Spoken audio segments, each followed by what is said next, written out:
Hi everyone, good evening. Welcome to our very first Boli open mic. I'm Trinisha, your first host for the day because there'll be other faces you'll be seeing as well. We are so thrilled to have you with us this evening during the Afsana Arts Weekend. Afsana was conceptualized to be an arts-focused program for our community, and it serves as a platform to celebrate artists and art enthusiasts in our community. I represent Untitled With The Sitare, UWTS, one of the collaborating teams for this night. The team met at a youth leadership program organized by the Young Sikhs Association. 4 main reasons we formed UWTS. You know, Punjabis and Sikhs were very well known to be very artistic and, you know, all the poems and everything, but we felt that the community lacked a space for people to showcase their artistic talent. So we want to appreciate and recognize the talents in the Sikh community, and also to provide a safe space for people to express their feelings. So for example, during our live sessions, right, we always say that phones are not allowed and you can't really record it because we really respect people's art, and you know, people might feel shy, so that's one of the reasons why. And it's also to strengthen intra-community ties and provide networking opportunities. So if you write poems, you can collaborate with someone who writes as well. If you sing, you can collaborate with someone also. So far we had 2 live sessions with such great sign up. You can visit our Instagram page to check us out. It's at Untitled With The Sitare.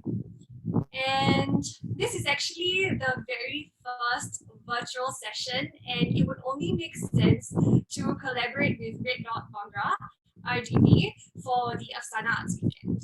We absolutely love what RedDot Bhangra has done over the course of 5 years to come to where they are now.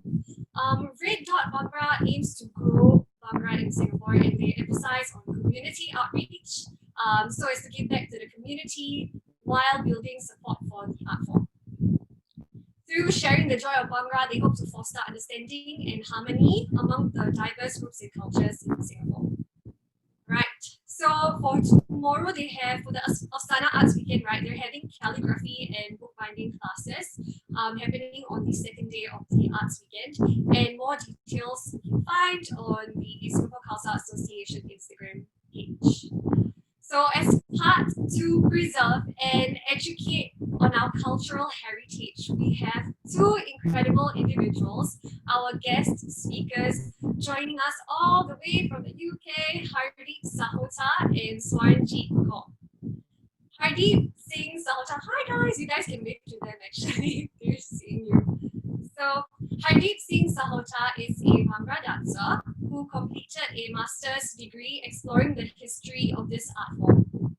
He he is also the founder of both World Bhangra Council and World Bhangra Day. He is currently leading on a new Arts Council England project, the Bhangra Lexicon, which is the world's first visual dictionary of movements, forming the repertoire of Bhangra. Then we have Swarnjit Kaur, who was born in India and she moved to the UK in 2001. She grew up listening, singing boliyaan and performing gidha boliyaan in many competitions instead of listening in the classroom or being in the classroom. So she was always the heart of the local and family celebrations as she could never help herself.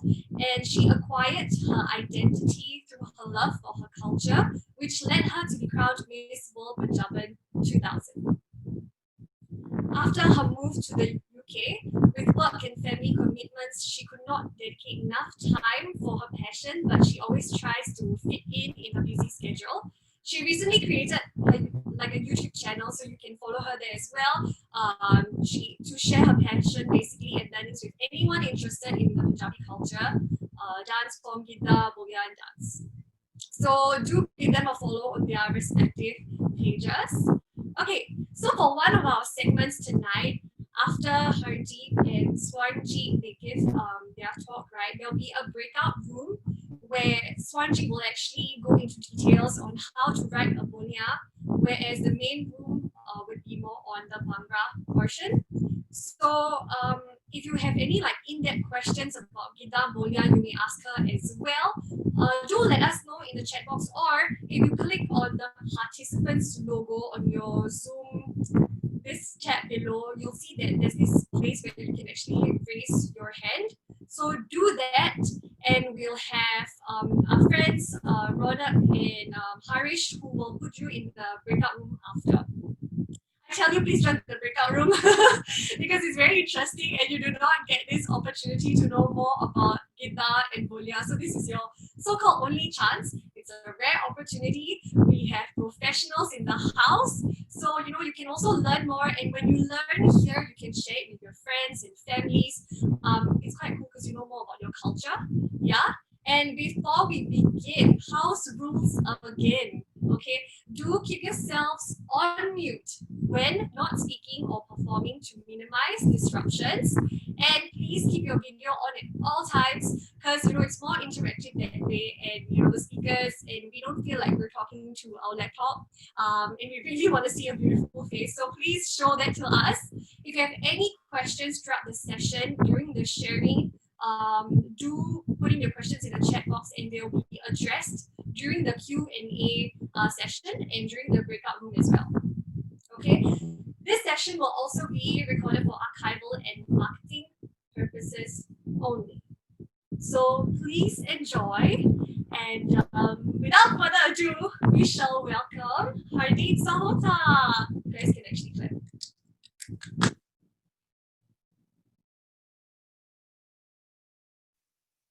Hello, Sashkal, everyone. How you doing? Good evening. So really nice to hear from you all. So I'm going to do a small kind of presentation, and I'm going to hand over to Swarnjit Kaur, and so I'm going to give you some information about kind of the history of gidha and a little bit of history of Bhangra and kind of how it's associated. So we'll begin. Gidha is actually an ancient art form of dance, and boliyaan are the songs that go along with this. And for Punjabi women, it's part of their identity and it's part of their kind of rich cultural heritage. It connects them with their ancestors and also with their kind of friends and family and those around them who they love. And it's kind of their inner feelings being expressed in a kind of a safe environment as well. So there's a male counterpart to gidha found in Malwa called Malwai Gidha, and it's again lots of kind of instruments that are used within Malwai Gidha, like with Shikke, Sap, and basically you have the same kind of boliyaan, but obviously a little bit more robust for the men. The women's boliyaan, I think, have been going for such a long time, and for generations and generations. It's like an ancient art form. And And like other folk dances, so like Sami, Jummer, that kind of originated from kind of East Punjab. Gidha, it's actually found around the Malwa region. So we know that it kind of had its roots kind of in West Punjab. So that I found quite interesting when I found that out. But now Gidha can be found everywhere. So East Punjab, West Punjab, everywhere where Punjaban have gone around the world, they've taken this art form with them, and kind of use boliyaan and Gidha as kind of a way to express their feelings. So when we look into the kind of history of Gidha, there's a couple of different variations, there's a couple of different stories. One harks back to a girl called Guddu, and she was kind of the first person to actually be dancing in this way. And then obviously the name then to that dance was actually given as Gidha. The second most common one is folklore about an Apsara, a celestial nymph or an angel who's a dancer in the court of Lord Indra. It said that she'd come down from the heavens and dance near a large, beautiful pond. And the girls from that village actually started to learn the art form from her. And the first girl to learn was called Guddo. Now, we were kind of having a conversation about, well, did those kind of boliyaan, that kind of art form have, was it there to serve a purpose? Like, so if it's in Indra's court, is it for, men to enjoy? But I think if you listen to the boliyaan, kind of start to explore the boliyaan a little bit deeper, it's much more about kind of female empowerment and what it is to express themselves as women. I think it's really important for us to try and remember that. So another story similar to that one is about angels coming down to a beautiful pond in Punjab in ancient times. And then two girls kind of really inquisitive. One was called Giddo, one was called Shami. And when they saw these beautiful angels, they actually stole their clothes, and they would only give them back on one condition, that they actually learnt this dance. So those two started developing that dance. So Sami from the girl Shami, and Gidha from the girl who's called Giddo. So I think it's interesting to kind of listen to these kind of folk stories and how they've developed. And I think it's just the ancient history to it. I think it's quite important. Sami is quite different. So with Sami, the songs are much more, they're really beautiful, and they kind of relate to love between Sami and Dola.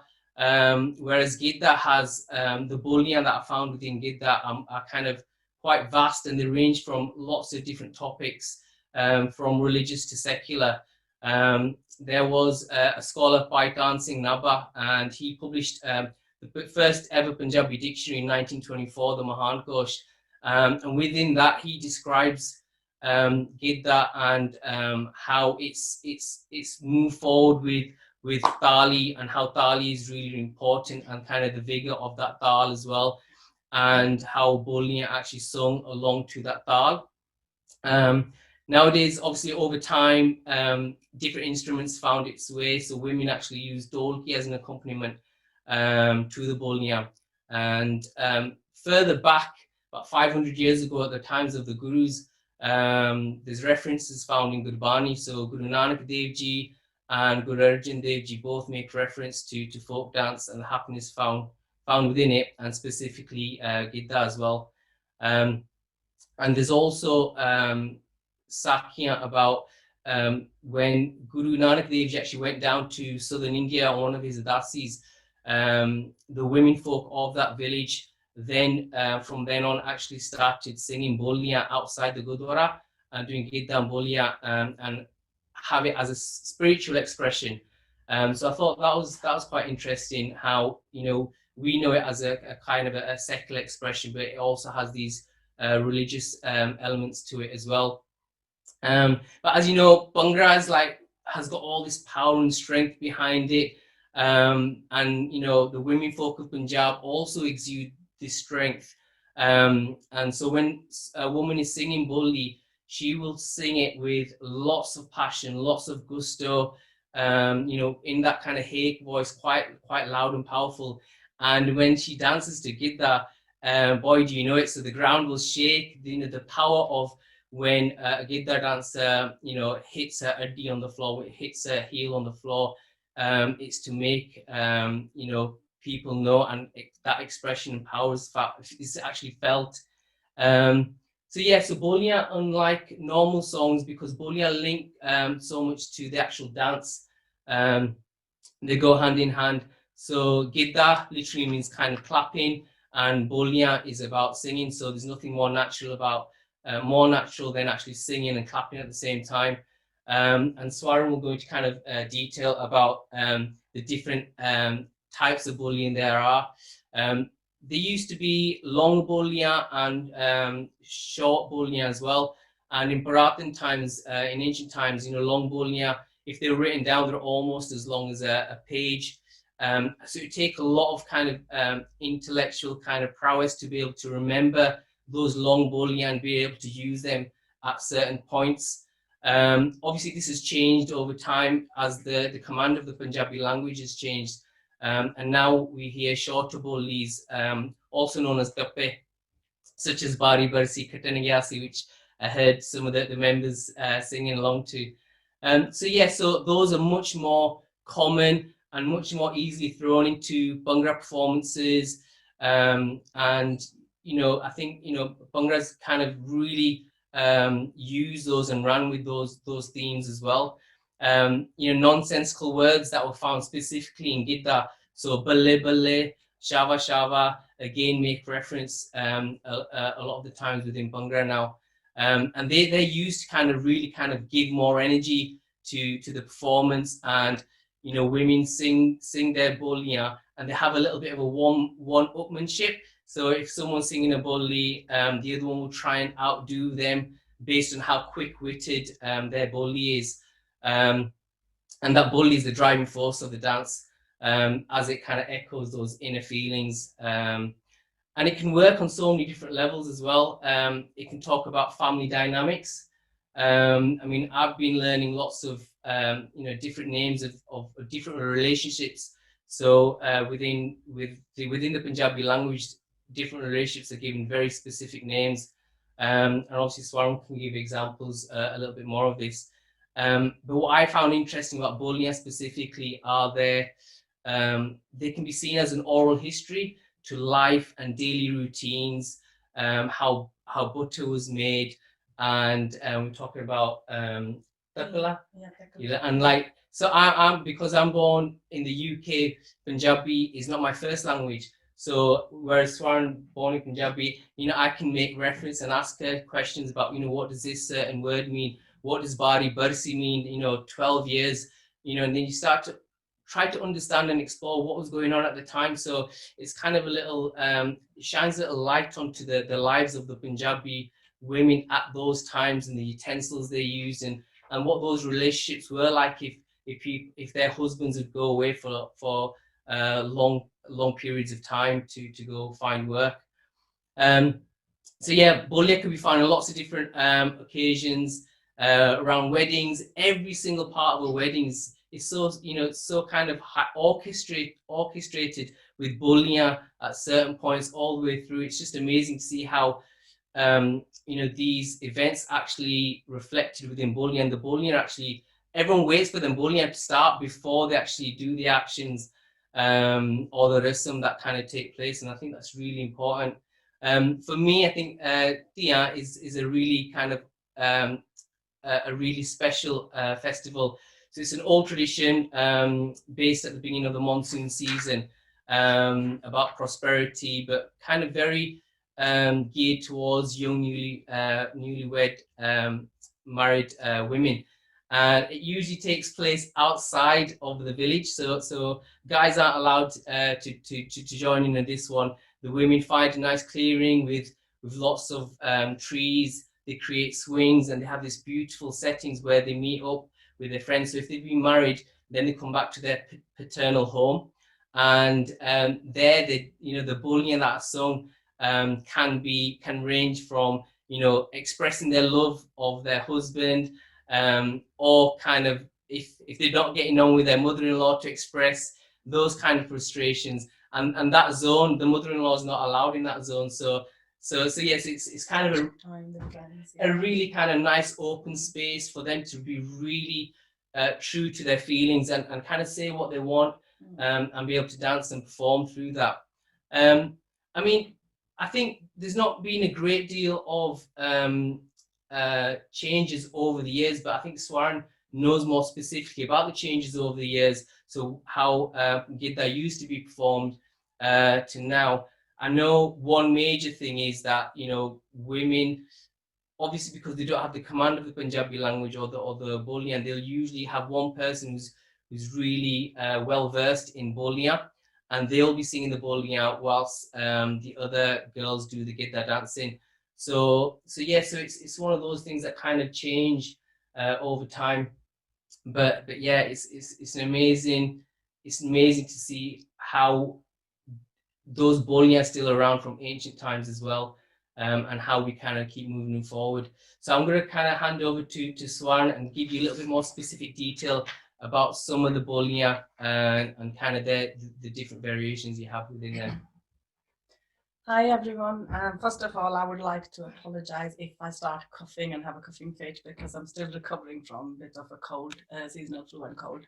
I'm going to start my introduction as you've seen a little clip already, but I'm going to sing my introduction. Malve di jatti ni main gidde aandi rani, Malve di jatti ni main gidde aandi rani, ਚੰਨ ਵਰਗਾ ਮੇਰਾ ਰੂਪ ਸੋਹਣਿਆ ਮੈਂ ਅਰਸ਼ਾਂ ਦੀ ਹੂਰ ਵੇ ਚੰਡੀਗੜ੍ਹ ਕੋਠੀ ਪਾ ਦੇ ਪਿੰਡਾਂ ਵਿੱਚ ਉੜਦੀ ਧੂੜ ਵੇ ਚੰਡੀਗੜ੍ਹ ਕੋਠੀ ਪਾ ਦੇ ਪਿੰਡਾਂ ਵਿੱਚ ਉੜਦੀ ਧੂੜ ਵੇ ਚੰਡੀਗੜ੍ਹ ਕੋਠੀ ਪਾ ਦੇ ਪਿੰਡਾਂ ਵਿੱਚ ਉੜਦੀ ਧੂੜ ਵੇ. So yes, Sat Shri Akal dosto, as you all know now, my name is Swarnjit Kaur. I am born in an area called Malwa, you know, like here we know as West Yorkshire or certain regions you're born in, and Malwa, as Hardeep has told you, Gidha Boliyaan originated from that area. So I guess that's in my blood. I was born, I've breathed that air in, so that's why it's within me. I left India about 20 years ago, but I have brought Punjab. You know, they say you can leave a Punjaban, but you can't get a Punjaban out of a woman. I don't know. But yeah, you can't get that out of me. I have passion for Gidha and Boliyaan, and I will not miss out any opportunity to take part in anything like that, where I could showcase my passion and where I could learn even more. You can never know you know it all. I don't know it all. I just enjoy it. That's all I would say. And that's why I'm here to share my experiences, what I have learned in my journey, throughout my journey from school, from my childhood to going and attending various weddings. And yes, like Harish has told you, that I have actually been everywhere, wherever the local community programs were. They knew, okay, go and get Swarnjit and I will be there performing with that, because I loved it. And then everybody, it's like a catching thing. Wherever you go, you are singing along, people will join in.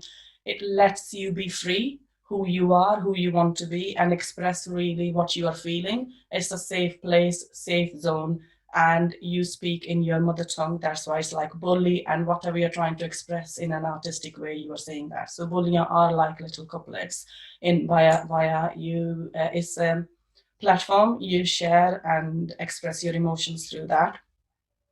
And yes, women have certain rules they had to follow and still have to follow, and they have to act in certain ways. But boliyaan, that's Gidha, is a platform where they can come out, and in the form of boliyaan, they can express everything, and they know they won't get into trouble for doing that either. I have done that many times. Yeah. मेरी सस बड़ी कपत्ती मैनू पौन न देवे जुत्ती मैं भी जुत्ती पाउणी आ मुंडिया राजी रह जा किसे तेरी मां खड़काउणी आ. So yes, I can say that, but I couldn't say that to mother-in-law on a day-to-day basis, you see. But in a bully form, in a safe zone, I could do that as well. So yes, I'm going to talk a little bit about boliyaan, give you some examples of boliyaan as well, how they are written, and then we can talk a little bit more, break them down, how to write them and all that.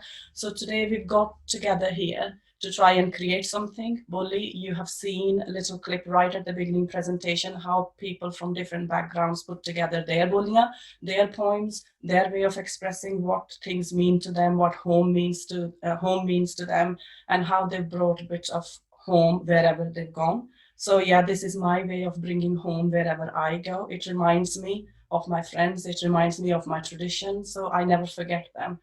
try and give a lecture to children on what our traditions were. Nobody will be interested, but do it in an art form like gidha and boliyaan. They will remember it. What happens when someone's getting married? What happens when a child is born? The celebration's done. So it's a very good way of carrying your heritage and your culture and your traditions forward as well. So yes, I am going to talk a little bit about one I want to talk about. You could talk do boliyaan on your country. It could be, and you could do it on loads of celebrations like Vaisakhi, Lodi. Hardeep has touched base on Tia as well. And there are different meanings to it. And that also reflects and goes back into history of people's lifestyles. It showcases and it reflects what sort of traditions they had, what sort of tools they use to do their day-to-day jobs, and how they dressed up, and their lifestyle. It really showcased their lifestyle through boliyaan. So I'm going to express a boli on Punjab. मेरा सोना है पंजाब जिवें Khidiya full गुलाब, मेरा सोना है पंजाब जिवें Khidiya full गुलाब, कोई प्यार वाली बीन वजाओ कुड़ियो, इनू कील के होए इनू कील के पटारी विच पाओ कुड़ियो, इनू कील के. So that's like showing your love for your home, where you are from, how beautiful it is, and you want to capture that, you want to keep it close to you. So another example I want to give, bully could be anything, one line. It could be like inviting people into something. So like I would say, Vedani, Veda Parya Shagnada, Vedani. So we are setting the scene. This is the platform where we are going to celebrate, and it doesn't rhyme with anything, nothing. It's just we are expressing where we are. We are in a courtyard where we are going to celebrate something special. I'm inviting other people to come and join me, and then other people will come along and start singing their boliyaan. And couple of boliyaan I'm going to do on wedding. Sister is singing Boli about her brother's wedding and saying, Mere veer da veya, menu gode gode cha, Mere veer da veya, menu gode gode cha, नी मैं नची जावा तूड़ा पट्टी जावा, नी मैं नची जावा तूड़ा पट्टी जावा. So girl is so happy, she can't contain her happiness, and she's sharing that, what she's doing, what is the occasion, what they are celebrating, and this is how she's going to celebrate, by shaking the floor basically. And then she's inviting her sister-in-law, who's the newlywed as well.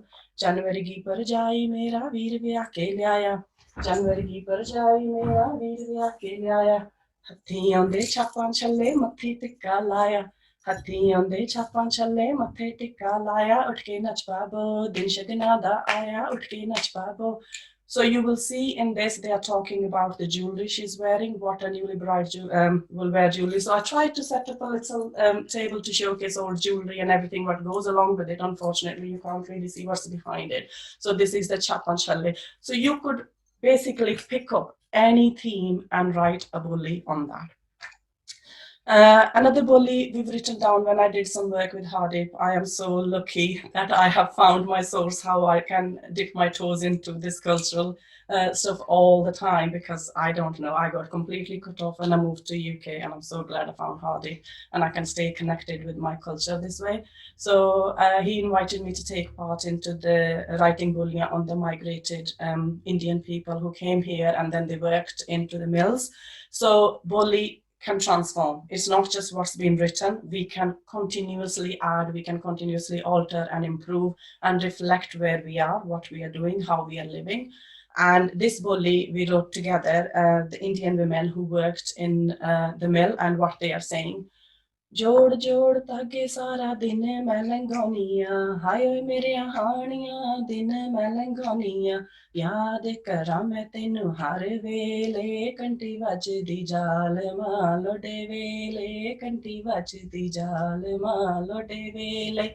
So yes, we've used a tune of one of the old Boli, because when you're writing boliyaan, you could basically either pick a theme, or you could just pick a tune and say, I really like how I can hum along with this one. So now I'm going to add my own words into it. In this Boli, we've added how a girl works in mill. She is newly married and she is missing her husband. And while she's working, she's humming along and missing him. And that's, she's continuously waiting for that bell to go when work finishes and she goes home. So she's expressing how she's feeling doing the day-to-day duties, but also in a very elegant way she's expressing that. Boliyaan are very elegant. Yes, they can be really ruthless as well, but they can also be really, it showcases your personality too. Next one, I am going to say, please stop me if I go over my time. I don't know, I'm not watching the clock. I'll do a couple more unless you allow me to do any more. So another one is where guy comes on the street, he's making duvets, basically how they did, yeah.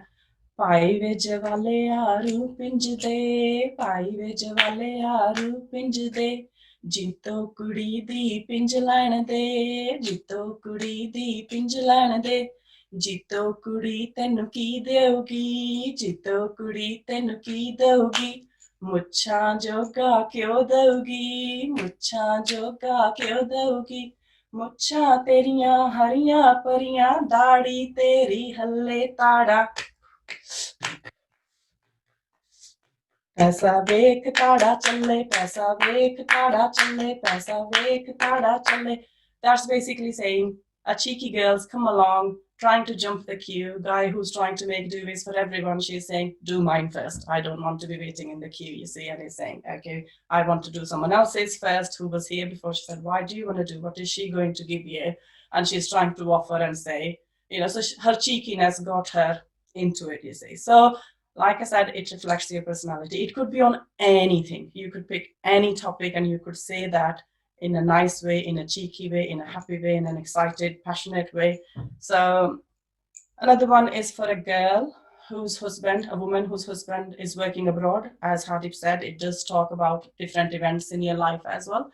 This girl's husband is working away and she's saying, तुर के ओ परदेस वे मैं रैगी मन मार दी, तुर के ओ परदेस वे मैं रैगी मन मार दी, हुणे ना शरीक ना दी इक मैं सहार दी, हुणे ना शरीक ना दी इक मैं सहार दी, डोरिया लैना मैं हट्टी पन शाहूकार दी, डोरिया लैना मैं हट्टी पन शाहूकार दी. So she's saying, you've gone to work, doing your own thing, left me here to listen to all my in-laws and they're saying, and I can't put up with this. So she's going on a shopping spree basically and go and buy whatever she wants to buy. That's like Chunni in this case. So yeah, so you could express anything, how you're feeling. So this way she's feeling a bit rebellious that, you know, I've been left here alone and you are away there.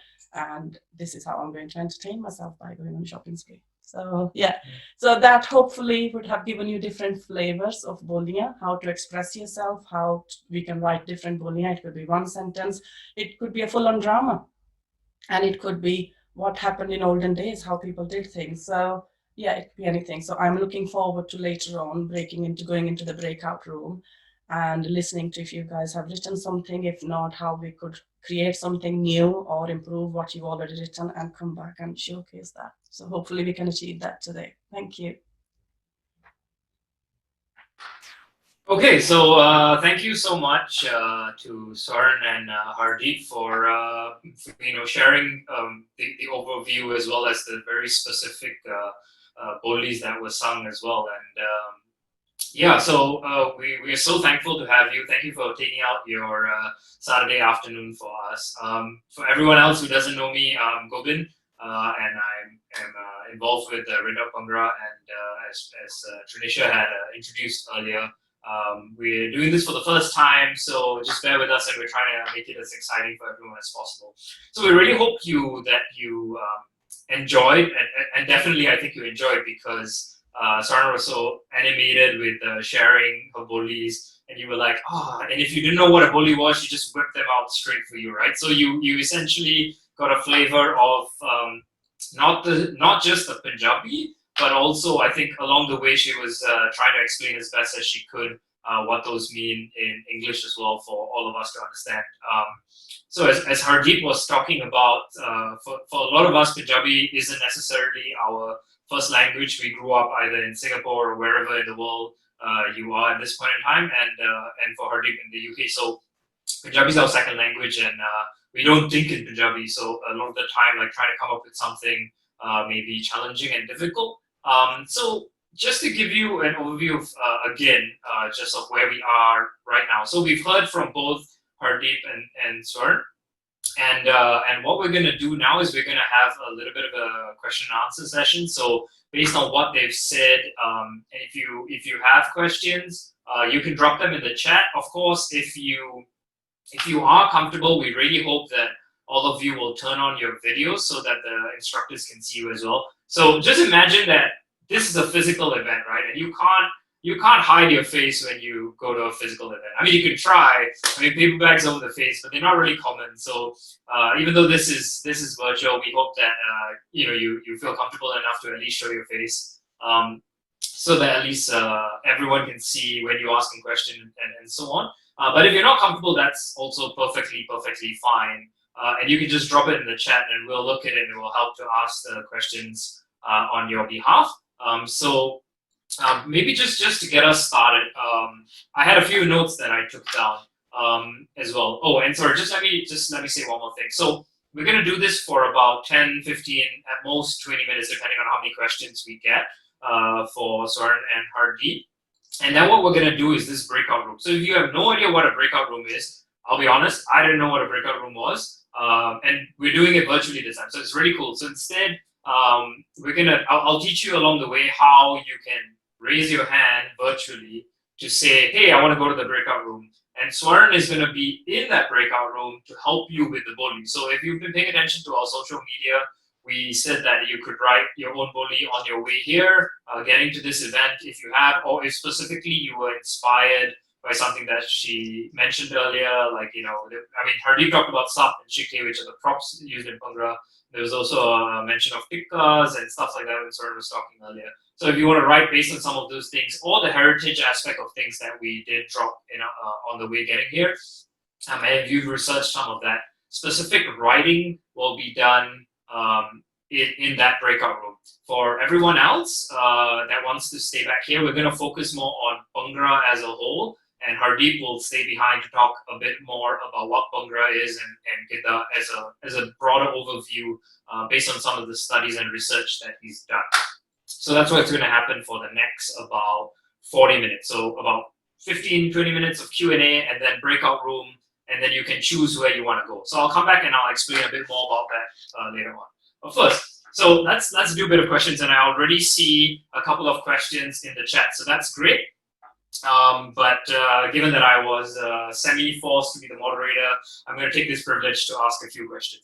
So Hardeep, you talked a bit about how there are these strong Punjabans, and then essentially at weddings, what happens is someone generally tends to take the lead. So I think it's useful for everyone to get a bit more understanding of that, so that our heritage and culture doesn't get lost. But someone who has written these bolis down and takes them to weddings and then recites the line, and then there's all the ladies or the guys who then chime in, and how you think these things are going to continue as a tradition, and what's happening maybe in the UK for y'all, and think how it's going to move forward as we don't lose touch with heritage. And certainly you're not spared. I'm going to come back to you in a little while too. So Hardeep, if you could just spend a bit of time talking about that. I picked up on what you had said about that earlier. So I think first and foremost, I think it's up to us to try and learn Punjabi, because it's so vital for us to actually unlock boliyaan is to actually understand Punjabi in first instance. So yeah, so obviously I went to Punjabi school at the local Gurdwaras, and again they still have lots of those classes and schools going on, and again I see it within my own children, because I tend to speak more English with my children. Their Punjabi is less, so I know I'm very kind of mindful that that Punjabi is almost getting diluted over those generations. But it's also, if you learn it, I think it's also understanding it a little bit and questioning those words. So when I was growing up, I used to just sing Bari Barsi, Katane Gyasi. I had no idea what it meant, because I was enjoying the song so much. I didn't really step back and think, well, what am I actually saying? And I think that's the other thing. I think we have to just try and step back sometimes and think about what we're actually saying, maybe trying to unpick it a little bit. I do see even within Punjab, we've got these fantastic academics or researchers who've created lovely books on gidha and boliyaan, actually, you know, full books with lots and lots of boliyaan.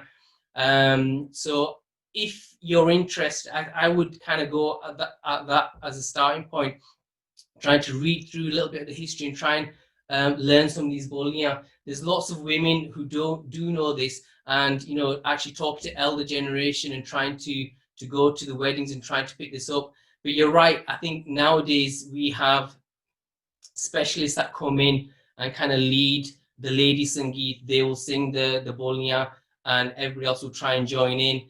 But it's quite interesting, like sometimes the elder generation say, well, you need to be saying this, you need to be saying it that way. Yeah. And as youngsters, we're trying our best. I'm saying youngsters, second generation. Until you admit. So I think we're still trying. We're trying our little bit, and we've got our passions for it.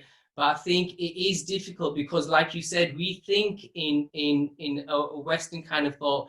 You know, my first language is English, but my Boli is Punjabi, and you know, it's quite a thing to kind of grow up and try and juggle both things. Yeah. But if you keep asking, you know, the more you ask, the more you learn. In essence, I think to that question. Yeah. Something into that as well. And I think kids these days are glued onto social media and all that, and using not to forget using those platforms. And that's why we are in a process of creating our YouTube channel, and we will forward you all the links and everything once it's all up and running. Kids these days want to know. They just don't want to say, if you say don't do this or do this, they want to know why. It's just telling them that why, explaining all that. And like we've discussed all this thoroughly today, what Boli is and how to write and how to create them. And if there is a platform there, people who are actually interested, learning a little bit more about it, they could go into it, dip into it.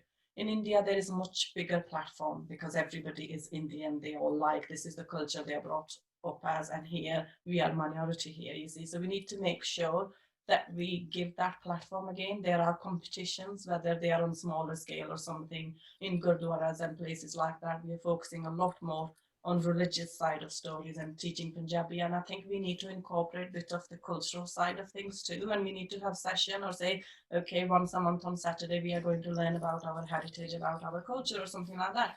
And that is a task on its own, bringing it to our older generation, allowing us to do all that, because they're learning Punjabi. They're not just learning Punjabi for religious purposes. They're learning Punjabi in day to day, and they need to know what we did and how we do things, why we do certain things into our culture.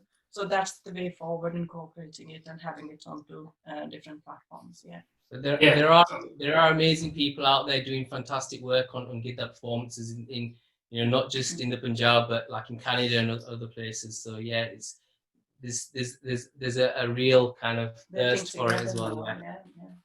Okay, so we're gonna try and keep to about 15 more minutes. So I've got quite a few questions coming in.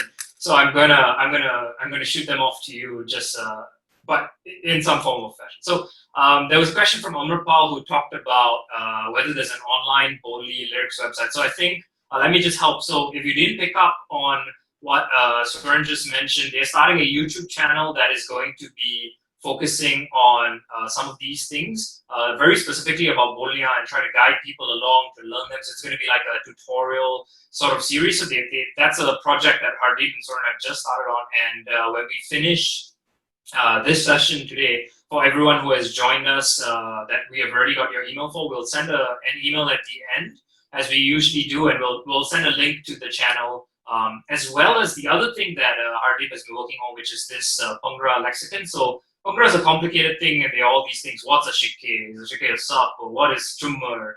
You know, what's sammi? And he talked about some of those things at the start. And when you're coming out and you don't even know where to look for these things, so he's trying to put together a lexicon, in simple terms, a dictionary of all Bhangra things that you can check up and refer to. So we'll send both of these things as a follow-up to the end of the event.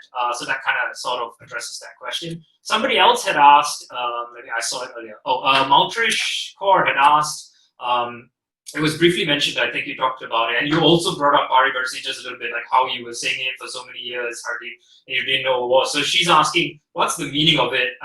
You know, just in a nutshell, what exactly is it that she's singing? And then maybe you could just spend a little bit of time explaining that, and then I'll get to the other questions just after. Swarn or Hardeep, either of you, please. Yeah, it's basically saying 12 years ago, someone went on a trade trip and what did they bring back? And that's just like an opening line to say Bari Bursi Khatan Gyasi, and other person says Ki Khat Leanda, then that's your platform to say Ki Khat Leanda, you know. So you can say that and then carry on singing. It could be any topic. So it's a startup, thing, inviting people to come in, join in, and say their bit about whatever topic they want to talk about and say Boli about. Yeah. So the actual meaning is someone went away, working away, or for a trade or something. So I think it's from a woman's point of view, saying that her husband's gone away, working in distant land somewhere. Yeah. What did you bring back for you? I think it's kind of a little bit of a kind of a dig. You know, what did you bring back? Expectations as well, and yeah. And then the flip side, it's also kind of an invitation for someone to come in. So if you rhyme Jabbi with Babbi, you'll ask the Babbi, the sister-in-law, to kind of come in and start dancing. So I think it works on kind of a couple of different levels. I think, Bari Bursi Khatan Gyasi Ki Khat Leanda Khat Ke Leandi Chandi Sade Nal Bandri Changi Jedi Ne Tamu Kalave Jandi. So yeah, it's got nothing to do with what they've earned. It's just what they want to say, that Bandri, like they're talking about monkey, because they play, there's a little tamasha they do on that, and they're saying, okay, I haven't got married yet, but this monkey is better than, because every day he pretends that he's or she's getting married. They are doing a show of Bandar and Bandri getting married. So anything, you could just say it, add on to it. Yeah, so Soren's currently on the advanced level. And Hardeep was giving us the more, political entry points, Chappi and Babbi. So for those of you who don't understand Punjabi, Chappi is a key. So in Punjabi, it's a key is Chappi. And then the second line or the second couplet says Babbi, which is sister-in-law, sorry. And essentially those two words rhyme, right? So Chappi and Babbi. And essentially it's used a lot in weddings. Bari Bursi Khatan Gyasi is used a lot at weddings to sort of like get the entire array of family members to dance. And this can go on for 20 minutes. So they'll start with mom and dad or mama papa or mommy daddy or whatever. And then it'll go down the whole family line. And for some reason, we never get bored doing this. So if you've never been to a Punjabi wedding, just go there, shout out Bari Bursi, and something will happen, right? So you have fun. And I think it encourages people to come in. People are really shy. No one would volunteer to come and dance. And this way we are inviting Bari Bursi Khatan Gyasi Khat Ke Leandi Jabbi Gidha Ta Sajda Je Nache Munde Di Bhabbi Nache Munde Di Chachi, whatever you want to add on and rhyme with it. So then Chachi this way you're identifying, you're meeting the family. There's so many people, and in that crowd who are there attending that wedding, people know who their Bhabbi is, and okay, who is the Bhabbi in this family, who is dad in this family, and that's also giving them chance and platform to come and express how happy they are feeling, but people don't automatically come forward. So that's inviting them, it's encouraging them. And one person who's singing actually comes as a person who's encouraging, another person feels much more comfortable coming and joining them. And it's also like a ground rule as well, rather than everybody jumping on the ground floor. This way they are all taking turns as well. So it works in various different ways. So yeah, it's a bit of a spotlight for those people. So I think it's a part of an experiment for putting this together. We also challenged ourselves. We wanted to make it not just Punjabi bias, but we wanted to have everybody have the opportunity to create a Boli as well, with the few rules that go behind how a Boli gets created. So we did it in English, and actually it was pretty interesting. And for me, especially, my Punjabi is not that great, and so I felt more comfortable trying to put it together in English. So what we can do is we'll drop it in the chat later on as well. The lyrics that are in English, so that if forever you are non-native Punjabi speakers can try to make your own Boli with the English version of Bari Bursi. So we think that that's the most simplest entry point. So please do have a go at that. And even if you're shy, English, you just need to rhyme 2 words, and we'll give you the rest of the template. So if I just move into one of the other questions that came from Sandeep earlier, he was asking about, I think, and Hardeep talked about this very early on when he was talking and introducing the styles of Bhangra, which is like Sammi, Chumar, and he spoke about how Gidha originated, and then based on the Malwa region, we have Malwai Gidha. So he is asking, would you know the type of topics that are spoken by the men? Like, is there a theme behind what is sung for Malwai Gidha? specifically? Yeah, they are usually they. Like how girls express their emotions and things. It's similar with Malwai Gidda as well. Men express their emotion. It's just like one guy would say, "Ja kund kaddi bahti soni, ja kund kaddi kaani ni, tu ta menu lagi shakinan, tu ta menu lagi shakinan, kund jo akh pachani, kund nu chakde ni, ban giddiyan di rani." It's the boy inviting the girl then to dance and who he fancies, and he says, "Okay, you're hiding behind this veil, but I can tell you are the Majajin one, and you are the one who likes to, has the looks and who's bit, who's got something about going about her, and he wants her to just unveil herself and come and dance on the dance floor as well." So they can be cheeky too. Imagine trying to talk to in older days. Men and women couldn't just approach each other, you see, they couldn't go. So in the way of boliyaan, they could address a girl who they were interested in, or in many ways. So that was one way. In Malwai Gidda, they did that a lot of it, you see. So yeah. So that's great. And I think Pawan had two questions, so let me just take them in turn.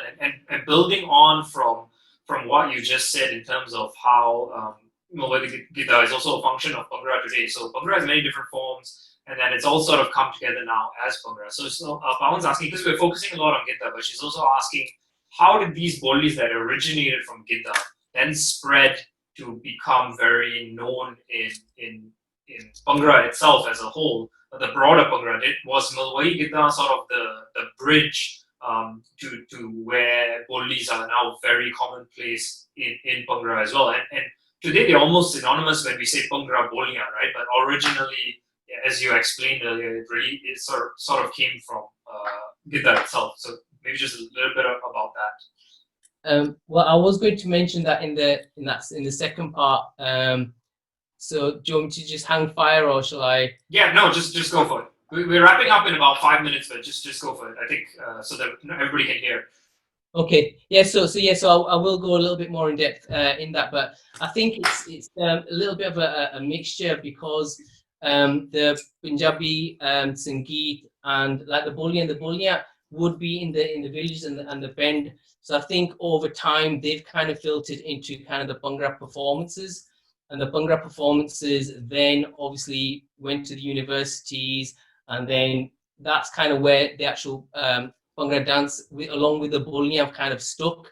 It's a nice, easy way to kind of show that heritage, and again, it's a nice, easy to sing along with to a dole as well. And it also shows the male side of how they lived their life. It's like, say, example, Malwai Gidda, there was one form of dance that was Gidda. Men and women, they all did that. You see, then it became more and more muscular, where how they're expressing and the moves and everything. This is boy dance like that and girl dance like this. So it was differentiating that. But to dance, to do Bhangra and Gidda, you need Boli, you need lyrics, you need music, and Tol gives you upbeat, and they say, so that was the nature of the Boli there, and it's the Jat is about the boy, it's about what he's doing and everything, and how he dresses up and kante and all that. So all that language term, Boli was still same. Boli is still the same basic, but the language they used, that became more boy orientated in Bhangra, and then in Gidda it was more of girl oriented. That's my understanding is, but that's how I've seen it being used as well. And again, the instrument obviously primarily is the dole within Bhangra, and like I says, within Malwai Gidda, they had like lots of instruments, and I think that's the marked difference. The shani, yeah, all that is, they can use all of them, yeah. Whereas like the boliyaan within Gidda, it's predominantly tali, and then if needs be a dolki, yeah. I haven't in Punjabi competitions back home now. They were using harmoniums. They're using all sorts of instruments. You see, just why not? So on that note, like how a follow-on question from Pawan as well. Like, how do these bolis get passed down from generation to generation? I mean, right now I know my mom has a little book of bolis that she takes to weddings. So what happens when those books? We may have to make sure we digitize them and pass them on. But how do people write and perform original bolis today? I mean, I know a lot of them tend to be passed down, right? And we are so familiar with having heard these over the years. With a few, the base tends to be the same, but we sort of, evolve them a little bit with the rhymes and the words and those things. So how is that evolution continuing today? And is it just, how has it evolved within, the diaspora that has spread across the world, like for ourselves, and versus what's continuing in Punjab? So I think traditionally it's always been an oral history, where women, when they were dancing together, so obviously the elders would teach the younger girls the boliyaan, and then as they grow up, they'll know it. So it's kind of very inherent.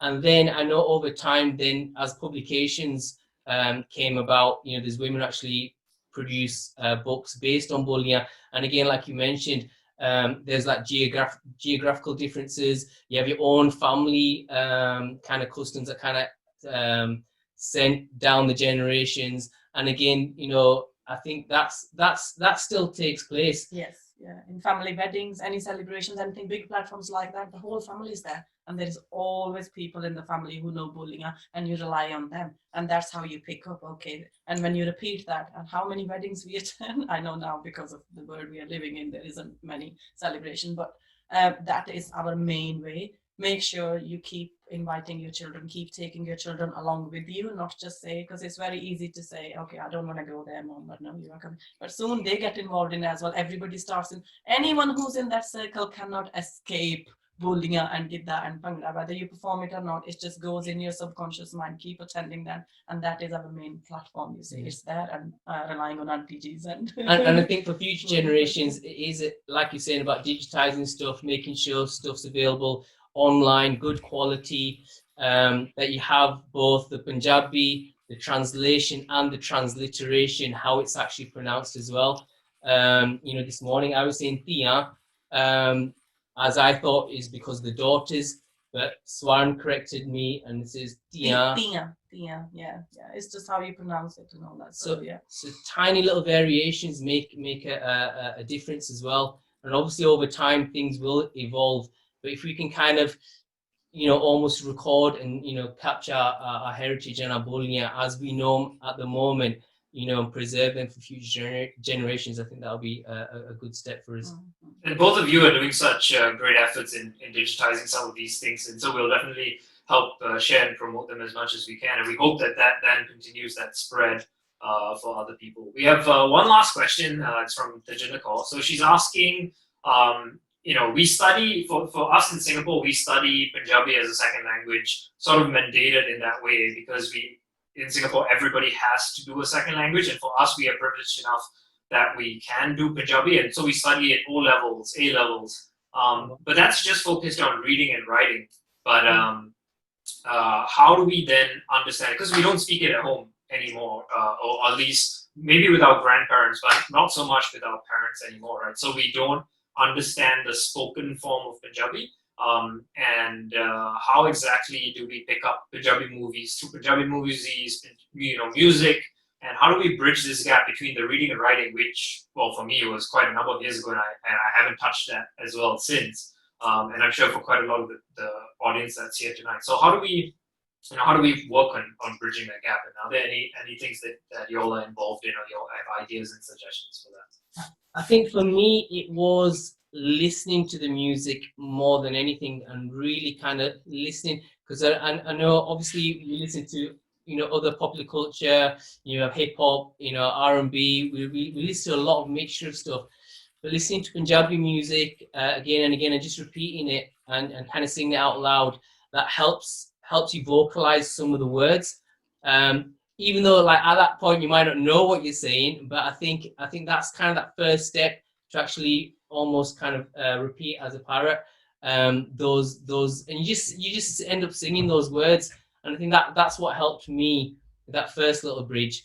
But again, that's a really interesting question, how you can kind of really immerse yourself within it. Yeah, I would say, I know this, I didn't realize this, but we can definitely try and incorporate that. I didn't think about that. I just thought, okay, trying to give boliyaan platform, try and record these boliyaan, try and showcase how to sing a boli, how to perform on a boli.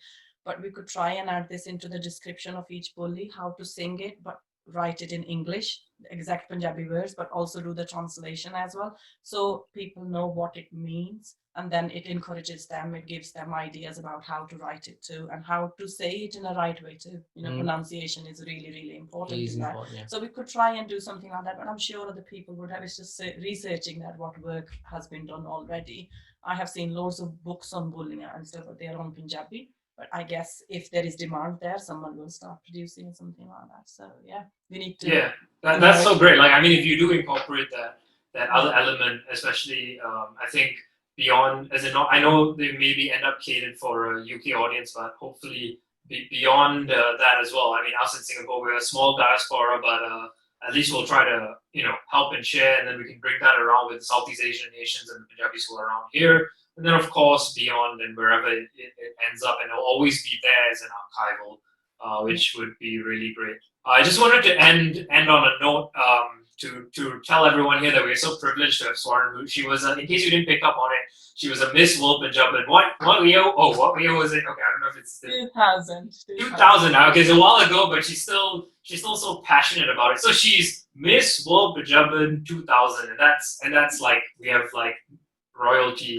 tonight. So she's, as you can tell, she's so passionate about it. She's like, yeah, I'm going to give you a lecture. Let me open with the Boli. No doubts that I was like so good. Yeah, go ahead, Hardeep. Well, I was going to say there's something really interesting. So if you go online, you can have a look at the YouTube videos. But what they actually do, they actually, in the competition, obviously the gidha and the dancing, when it comes to the Boli section, it's almost like, so they give a word to Swarn, and then on the spot, she has to make a Boli on the spot.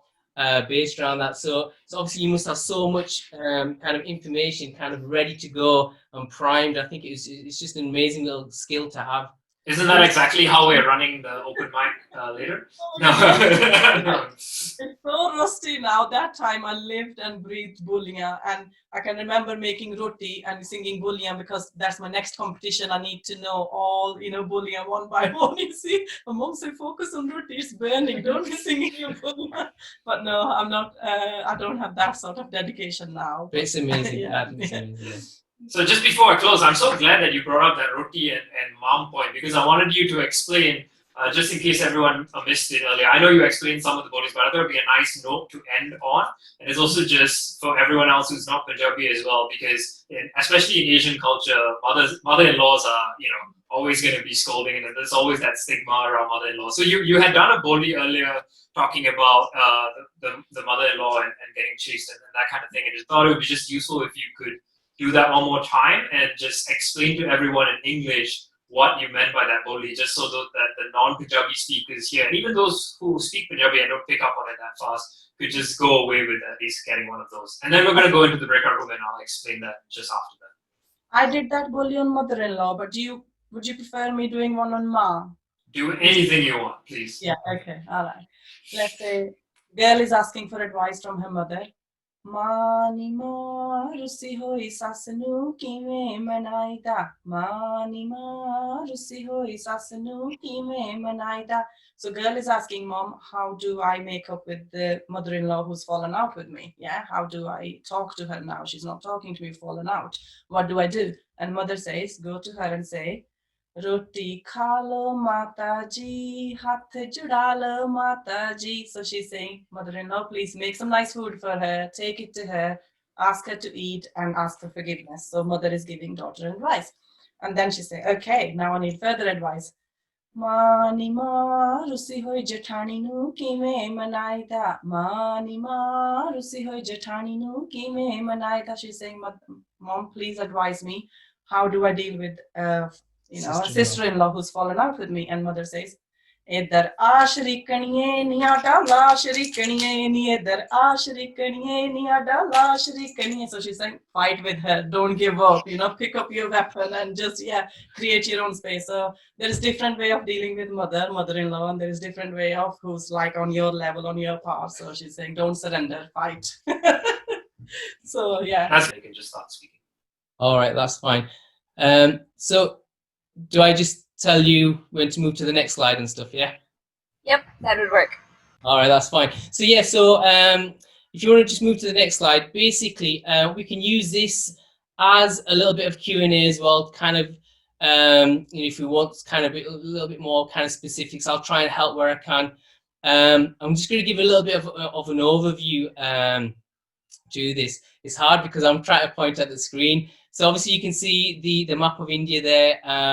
So this line is the GT road. So this is the Grand Trunk Road, and if you've heard Punjabi music, or Bhangra music, you'd know that a lot of references sometimes given to this this passage, and it's this kind of migration from Pakistan into India after partition, where you see our the Bhangra actually moving from the Sialkot Gujranwala area into some of the regions in main Punjab.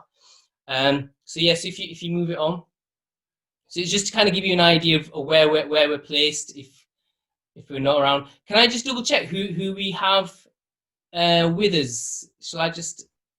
As in, if you click on the participants, we have about 12, 13. I mean, besides us, we have about 11, 10 odd people, not including the three of us that are listening. Yeah, don't worry, it's not just the three of us. No, it's not that. I was just trying to see where I need to kind of pitch it. I mean, I'll go through it, Laxes, and then we can add to it. So yeah, so I mean, when I started out on my research, I was looking at Bhangra and kind of this relationship with the kind of the music and how intrinsic both link together. So when I was looking at asking about Bhangra movements for maybe the Bhangra lexicon, I was asking what are the movements called, and they, we would use even in Punjab, they would talk about steps, and kind of the Bhangra movements are kind of called jalna or mudrava, and you can see within this picture you've got the musicians on one side. And this isn't not necessarily Bhangra. It's just to show how folk music was celebrated at that time in ancient times. So if you move over to the next one, again, it's this is a lovely picture, and it kind of depicts the Doli in the middle. We've got someone playing the shehnai, and then around the outside, it shows how kind of multi. How many different people from different in the villages from different ethnicities used to join in. So whether they were Sikh, Hindu, Muslim, they'd share in this kind of togetherness. So Bhangra was a real shared heritage pre-partition, and you can see it celebrated by everyone. So the next slide actually shows one of the first ever recordings of Bhangra back in 1838, and yeah, recorded by Arthur, and you can see how it's performed in a circle. In closer inspection, you see the kunguru on the feet, and how the dress is very, very simplified. There is a little sword exactly where you're hovering around. There's a sword on the floor as well, so you can see there's this martial form that was kind of long associated with it as well. So I found that quite interesting as well. Again, I'd normally see what others think. So it's normally like, well, what are your thoughts on this, Hargobin? Is there anything different that you noticed in this image?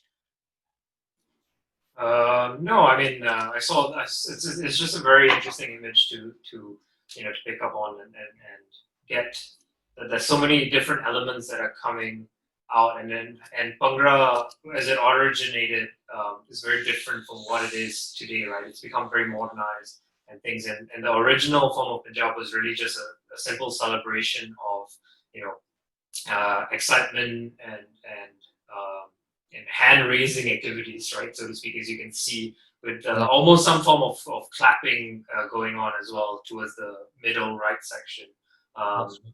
And so these just things are it's just really, really interesting to see as how it's evolved. And it's so good that you've got these images to share with everyone that's here.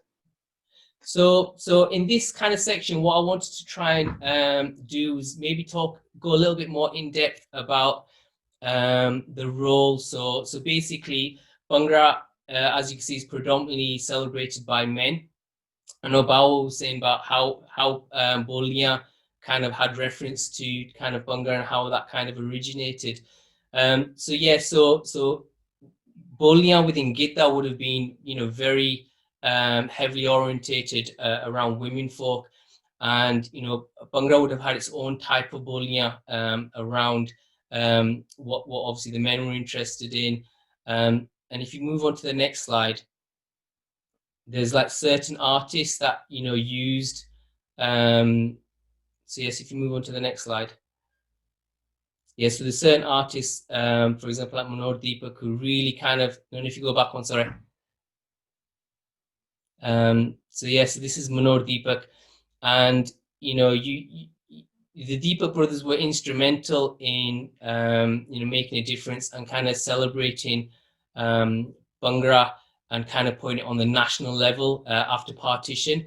And you can see he worked with like fellow artists, so On His Shoulders there in some of the in the kind of Indian films, and then some of these films, so you can see, you know, female role models at that time were part and parcel, but not at the forefront. You know, me as an academic, I don't know, you know, who that person was, and so it's for me to try and find out, you know, much more about the, you know, the women at that time as well. So you know, we had like, you know, Swarnlata and, you know, other musicians. So I think musically we had a very interesting, you know, the soundscape I think was very different at that time as well. So if you move on to the next one, Bhangra predominantly, you know, was heavily, you know, men. The music that was being created, you know, on records and vinyls would be bought by men as well. So I think the soundscape was really interesting, you know. So here we've got, so this is, I don't know if you can see at the back, you can actually see the guy with the toggle. So these are Boy Scouts in India, and one of the lads is actually a local bus driver here in the UK, and he was kind of telling me about how everyone used to, you know, go to each other's houses. So whether they're you know, Muslim or Hindu or Sikh, they still had that kind of shared heritage and used to go to each other's houses, you know, for Diwali, or whether it was Eid or Vaisakhi, they join in each other's celebrations. But again, still predominantly men dancing to Bhangra, and again, the work, the money I think that they would have if they were going to buy music would have been bought by men at that time as well. And then if you step forward just one more, you see these interesting images. So you see within Bhangra, men dressed as women. So those roles that were kind of, so if a Boli needs a woman and a man, you won't have, the women wouldn't be dancing Bhangra with them. So as you can see, there's in the background, there's lots of people watching these performances. So yes, so instead of having a woman dance there, they would have men dressed up as women. So the gidha, their dances were done quite privately. So even in you know, families or weddings, they'd be like done within the homes, within the vera. And as we talked about, you know, we're saying like they go to like a separate space. So these shared open public spaces had that kind of, you know, the cross dressing that was going on, which I kind of found really interesting. You know, at what point do women become consumers of Bhangra or Punjabi Sangeet? So yes, if we move forward a little bit. And Hardeep, just cut you off a little bit. There's also the alternate that happens, right? When you're at a wedding and you have the Sangeet going on, and then the women dress up as the guy, right? So this is I've never come across this before, and this is the flip side of it. You know, when the jago comes out and they have a guy and a woman dressed up as a guy. This is the they get the chunni tied around as a turban, and you see that all the time.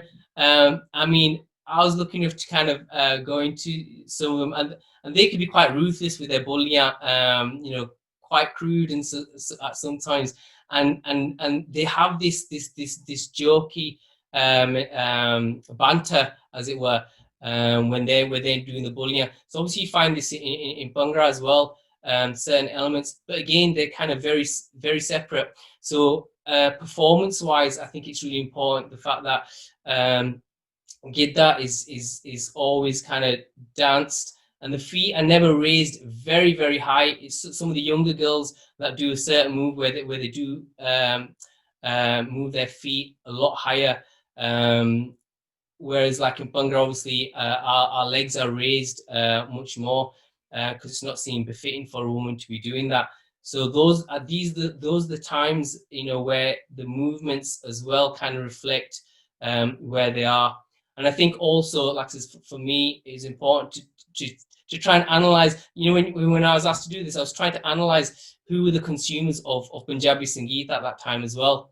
And then yes, so if we move forward, we then see migration to the UK, to Canada. So this team up at the top, he's a guy called Mahinder Singh, and you know, he's got an amazing story where he says when he was leaving the band, you know, he picked up this dole drum, and his family saying, "What are you going to do with that dole?" He goes, "No, that's part of my heritage. That's who I am." So he brought that to Huddersfield here, and he set up one of the first Bhangra teams here in the UK, and again predominantly men, and their dresses are interesting because they're using junia as turbans. So you can see how, you know, we didn't have those kind of makeshift times as well. But again, the records that were coming out at that time were consumed by men, and it isn't until you get to so yeah, if you move forward one more, I don't know if it's the same.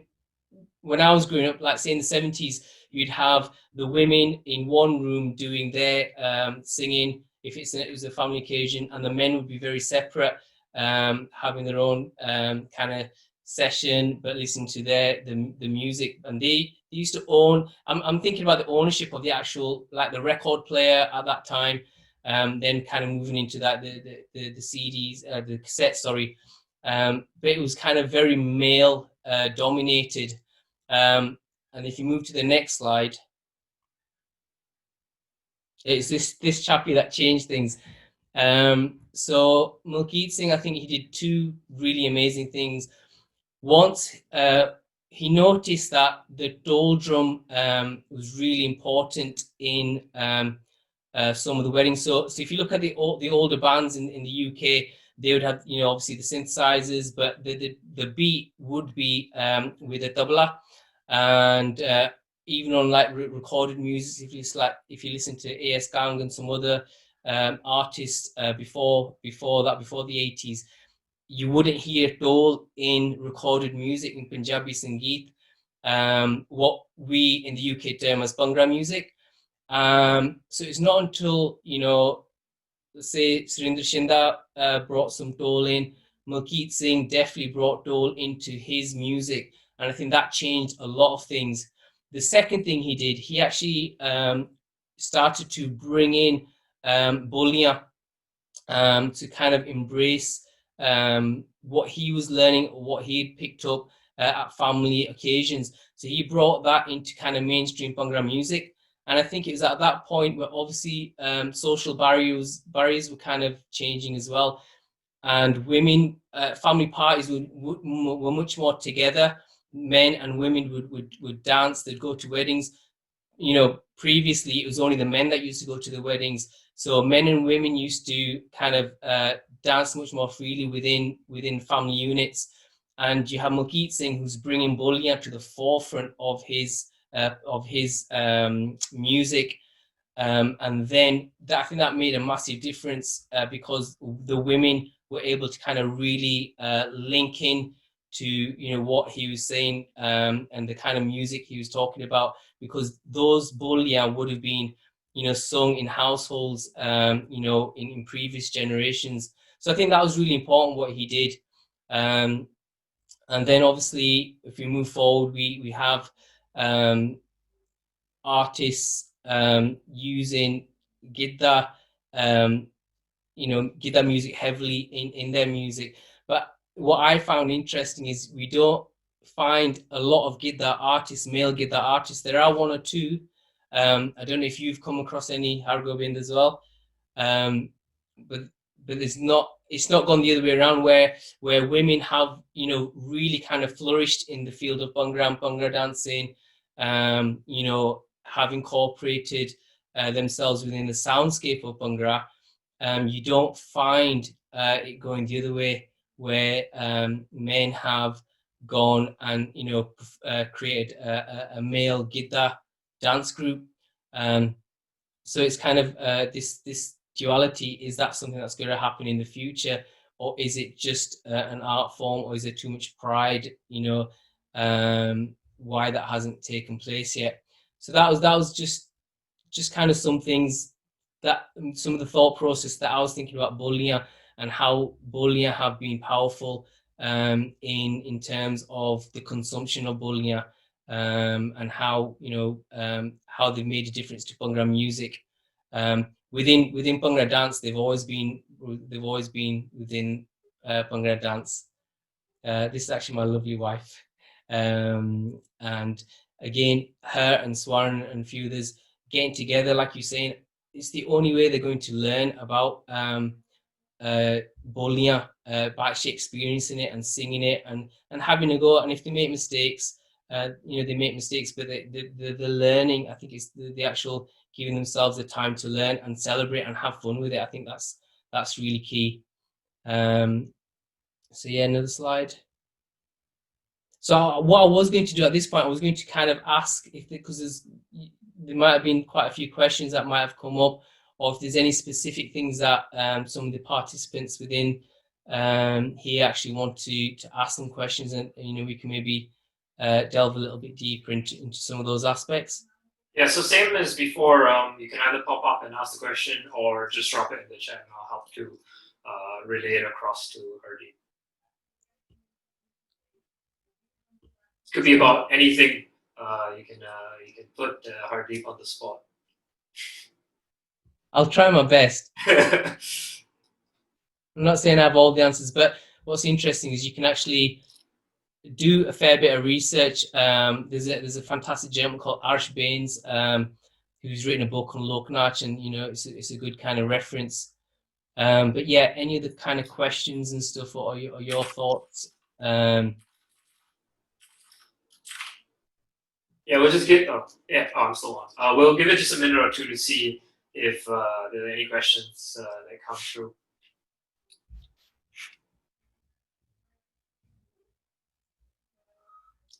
Or maybe if not, maybe just you spend a bit of time, if you could, just saying how Bhangra as a dance form has evolved in the UK with the emergence of the competition scene, that kind of thing, versus how UK Bhangra in itself has become a style, versus the evolution of what's happening in America, and maybe how you were co-founder of World Bhangra Council, and how sort of how all of that is coming together, just for some of the participants here to get an overview of what you've been doing. Yeah.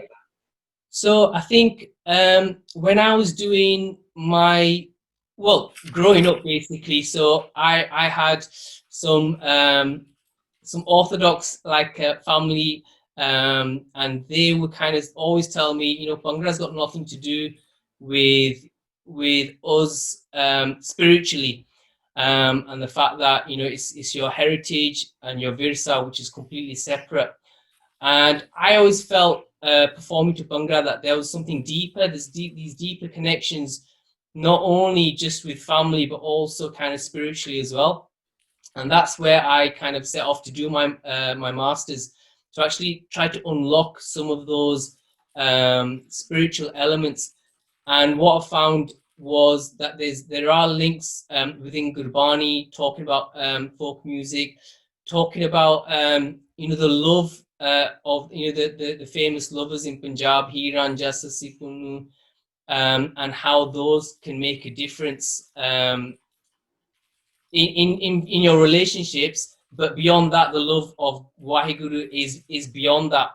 So those reference points are key, because if you're talking about something quite abstract like love, you need reference points. And so Hi Ranja are a fantastic reference point for that. So that's why the gurus employed them. But Hi Ranja is also, deeply embedded within Punjabi culture, with boliyaan within Bhangra, Mirza, if you follow the lineage of just, Mirza Jack, you have boliyaan associated with that. You have specific movements related to Mirza, and and how they've kind of changed over time. And what I've noticed in the UK, obviously there is a very kind of stylized process, because originally we would dance to music because we wouldn't have a professional dole player, and even now I find it a little bit more tricky to dance to specific dole beats. So if I was a trained Bhangra dancer in the Punjab, I would hear one dole beat, and whether it's Jumar or whether it was Sammi, and you would recognize the actual dole beat, the jal, and you would be able to dance according to that. That's how closely linked the dole beats are to the actual dance moves. But here in the UK, we grew up with playing records, cassettes, CDs, growing up, doing our own little routines, and it's kind of free and easy. We'd have lots of kind of Western influences within there, so you'd pop in a few kind of hip hop beats in there. So it was very different growing up in the UK. I've seen now there are quite a lot of groups that are harking back to the Punjab. So Asa Singh has really developed quite a lot of things with his work with folk Bhangra, with the Doli. So over time, I think that's changed here. Exactly the same in Canada. The folk aspect has been celebrated much more. Hardeep from Royal Academy of Bhangra, he's done some amazing work with Vijay Yamala, and they try and bring these folk elements back to the forefront, which are kind of lost art forms. So I think that's lovely to see how that's kind of changing. But yeah, back in Punjab, you see how they have the knowledge, but sometimes it's not shared knowledge. Sometimes they just kind of keep that knowledge to themselves, and they don't really want to see if something's going on in Patiala. They want to kind of compete with the people in Jalandhar or Ludhiana. So there's that competitive element. That's why I think I kept myself out of competitions for that reason. Although it pushes some sort of creativity, and for their necessity for Bhangra to be there and for people to compete, but it also builds up animosity between some of the groups, and that's not healthy over a long period of time. Creativity is kind of key to make Bhangra flourish. And I see it as two sides of the coins. You need to understand its history, as well as kind of create new experiences. So I'm trying to do so the Bhangra moves that I've been recording, I'm going to be recording them visually using long exposure photography. And in the new year, that's going to go into a gallery here. And then those abstract lines, what Bhangra movements are created, are going to be created into little 3D mini sculptures. So it's kind of, pushing those boundaries of creativity, as well as kind of finding out what, the real moves were in that sense. I mean, authenticity is quite a loaded word. How far back do you have to find, authenticity? If I said, well, is bump an authentic move? Even that over, 2 generations has changed so much. Originally it's called Tandav, where, it makes reference to Shivji Maharaj, and that movement has changed over time to kind of just the pump, as in like the irrigation pumps. And then, what other movements? Like Jaffa, how that used to be called Pakka. So I don't know if you remember, if you know, in the olden days, you used to have like almost like a carpet hung from the ceiling, and it would move in that direction, and that would be like pakka. So just little things like that. So we got, Hardeep, yeah, so we've got a couple of questions yeah, saw right some now. things pop up. We're gone. Yeah, so I mean, if you have a chance, you can have a look at the chat. But Simran brought up one of the things in relating to the connection between Gurbani and which some of the things you were talking about earlier as well, in terms of the convergence in terms of what is sung as well. And he's just sharing some of the knowledge that he has. He's a very knowledgeable guy as well. So he's just sharing some of that connections that he came across, and he shared a link just for everyone who is still participating in this segment. You can just have a look at the chat and have a look at that as well. I mean, it's interesting for me. I'll go have a read of it later on as well. Earlier, we had a question from Kalvinda, which I thought is a very useful question. You touched on some of the more, like the competitive nature or how things are getting done within Punjab and all that kind of thing. But there's also a bigger picture to that in terms of Bhangra versus Bollywood, right? So her question is coming from, is Bhangra in its traditional element and form being lost? I mean, a lot of us in outside of Punjab don't do live performances anymore, right? We don't have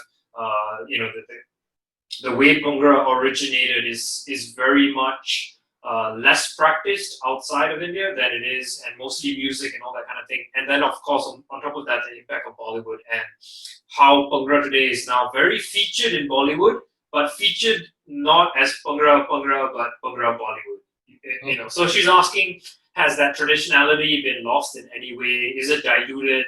Yes. And what's the impact of how it's being portrayed? And how do we go back to retain that original beauty that is Bhangra, given that we aren't clearly all going to pack up and move back to India at any point in time, while balancing out this modernity and this evolution. Okay, yeah. I think there's a couple of different things that we need to kind of unpick out of that. With Manoj Deepak's group, he obviously starred in those kind of films like Naya Daur, which were the first time kind of Bhangra came into Bollywood movies, or Indian cinema, as it were. And at that point, people kind of really wowed by it. And it became a positive force for building up our national identity. So what I mean is, India was a new country at that time after partition. There was a need to build up the kind of national identity, and Bhangra became part of that, thanks to Manoj Deepak and the brothers and the team there. But even then, how do you unpick what they were doing as a Bhangra style and the folk steps, along with the Bazigar? So the acrobats and everything else that were brought in there to kind of glamorize what was going on there.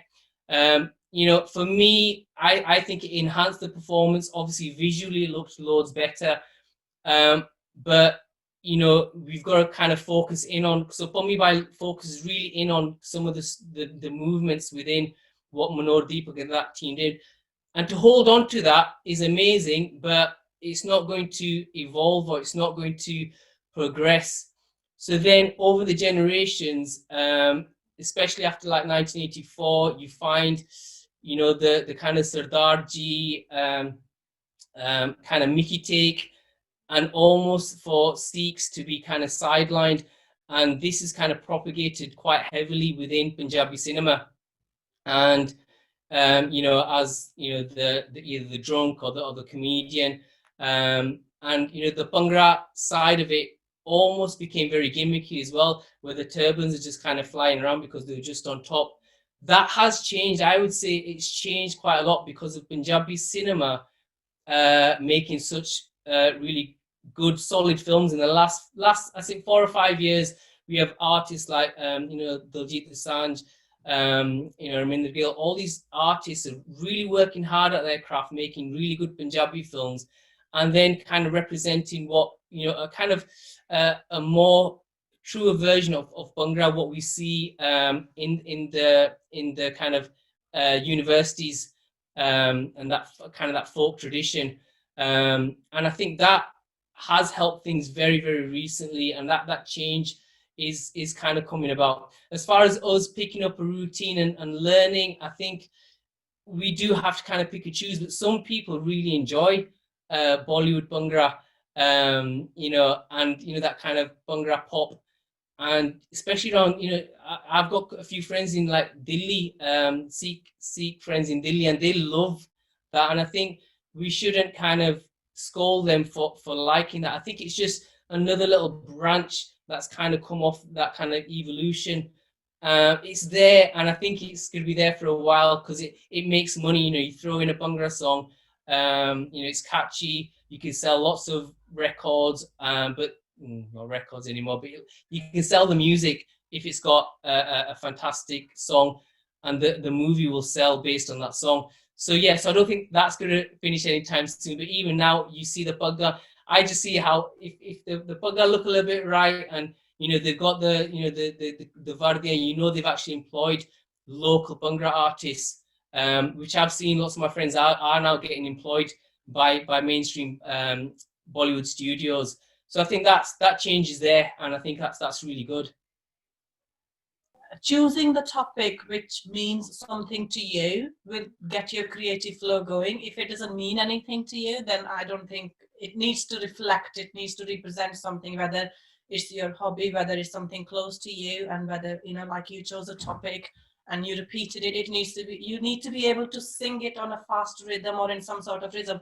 If words cannot go together while you're singing, then Boli loses its impact, basically. Then it just becomes a sentence rather than the attitude comes through the actions. You see how powerful your Boli becomes is through, you know, how you perform it as well. So yeah, and I think non-Punjabi speaking people could normally understand if it's just like someone being shy, or if someone's been angry, it's a fighting or telling off, or you know what sort of bully it is. You can actually tell through the performance. So yeah, try and make it informal rather than how it should be written. It needs to have some slang which brings the fun into it, you see, of back home, how it should be said.